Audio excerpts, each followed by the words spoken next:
પંચમહાલથી સમાચાર 10 ઇંચ વરસાદમાં હાલોલના હાલ બેહાલ થયા। હાલોલ ગોધરા બાયપાસ રોડ પરની સોસાયટીઓમાં કેડસમાં પાણી ભરાયા। વરસાદી પાણી ભરાતા સ્થાનિકોની હાલત કફોડી બની। રહેણાંક મકાનોમાં પાણી ઘૂસી જતા ઘરવખરી સહિત સામાનને ભારે નુકસાન થયું। દર વર્ષે વધુ વરસાદ પડે ત્યારે આ પરિસ્થિતિનું નિર્માણ થતું હોવાથી રહીશોમાં ભારે આક્રોશ જોવા મળી રહ્યો છે। તંત્ર દ્વારા વરસાદી પાણીના નિકાલ માટે પાઇપલાઇનની કામગીરી કરવામાં આવી રહી છે, જે પણ અધૂરી છોડી દેવાઈ છે। વરસાદી પાણી ભરાઈ જતા રહીશોનું જનજીવન ખોરવાઈ જાય છે। બાળકોનું શિક્ષણ કાર્ય અને નોકરિયાતોનો રોજિંદો શેડ્યુલ ખોરવાઈ જાય છે। વરસાદી પાણી 3 થી 4 દિવસ ભરાઈ રહેતા અહીં રોગચાળાની પણ પરિસ્થિતિ ઊભી થતી હોવાનું સ્થાનિકો જણાવી રહ્યા છે।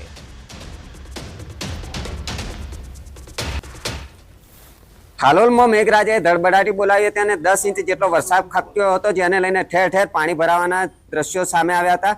હાલ ન્યૂઝ 18 ગુજરાતીની ટીમ આવી પહોંચી છે હાલોલના બાયપાસ રોડ ઉપર આવેલી શેરોન સોસાયટીમાં। આપણે શેરોન સોસાયટીના દ્રશ્યો બતાવી સાહેબ, દ્રશ્યોમાં જોઈ શકો છો હાલ પણ જે કેરસમાં પાણી છે તે સોસાયટીમાં ભરાયેલા જોવા મળી રહ્યા છે।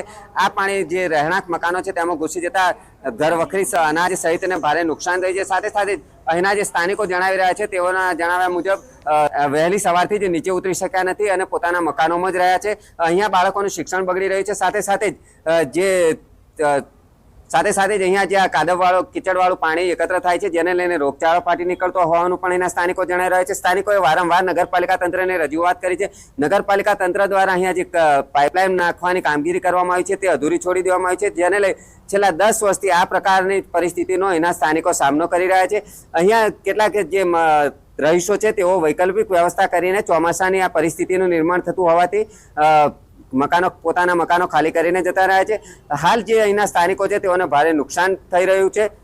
ત્યાં સાથે સાથે તેઓ તંત્ર પ્રત્યે રોષ વ્યક્ત કરતા પણ જોવા મળી રહ્યા છે અને વહેલી તકે વરસાદી પાણીનો જે જમાવડો થાય છે તેનો નિકાલ કરવામાં આવે એવી માગણી કરતા જોવા મળી રહ્યા છે। રાજેશ જોશી, ન્યૂઝ 18 ગુજરાતી, હાલોલ। હાલોલના અરાદ રોડ 3 રસ્તા ટાવર વિસ્તારમાં વરસાદે વિરામ લીધા બાદ પણ પાણીનો ભરાવો થયો। ટાવર વિસ્તારમાં આવેલા મુખ્ય બજારમાં તમામ દુકાનો વરસાદી પાણી ભરાઈ જવાના કારણે બંધ રહી। કેટલીક દુકાનોમાં વરસાદી પાણી ભરાઈ જતા વેપારીઓને પણ નુકસાન થયું। પાવાગઢ ડુંગર ઉપરથી આવતા ધસમસતા પાણીનો વેગીલો પ્રવાહ યમુના કેનાલમાં થઈને વહી રહ્યું છે।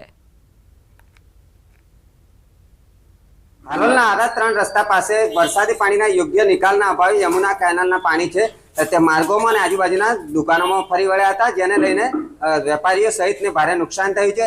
હાલ આપણે એક દવાખાનામાં ઉપસ્થિત છીએ અને દવાખાનાનું આપણે દ્રશ્યો બતાવીશ। આ પહેલા આ તરફના દ્રશ્યો બતાવીશ। આપ દ્રશ્યોમાં જોઈ શકો છો દવાખાનામાં તમામ જે કાદવ સહિતનું કીચડવાળું પાણી હતું એ ઘૂસી ગયું છે, જેને લઈને ભારે નુકસાન થયું છે। આ મહિનામાં વાત કરવામાં આવે તો સતત બીજી વાર આ પ્રકારની પરિસ્થિતિ થઈ હોવાનું જાણવા મળી રહ્યું છે। દવાખાનાની જે પરિસ્થિતિ છે આપ જોઈ શકો છો, તમામ જે વસ્તુ છે તેને ભારે નુકસાન થયું છે। આ જ પ્રકારે કેટલાક વેપારીઓને પણ ભારે નુકસાન થયું છે। આ તરફના પણ હું આપણે દ્રશ્યો બતાવીશ। આપ દ્રશ્યોમાં જોઈ શકો છો દવાખાનાનું જે ફર્નિચર હતું જેની પરિસ્થિતિ જોઈ શકો છો। 3 ફૂટથી વધુ જે પાણી હતી તે ભરાઈ ગયું હતું, જેને કાઢવા માટેના હાલ પ્રયાસો પણ કરવામાં આવી રહ્યા છે। અહીંયા આપણી સાથે દવાખાનાના જે તબીબ છે તેમને પૂછવાનો પ્રયત્ન કરીશું આ કયો વિસ્તાર છે અને શું પ્રકારનું નુકસાન થઈ રહ્યું છે।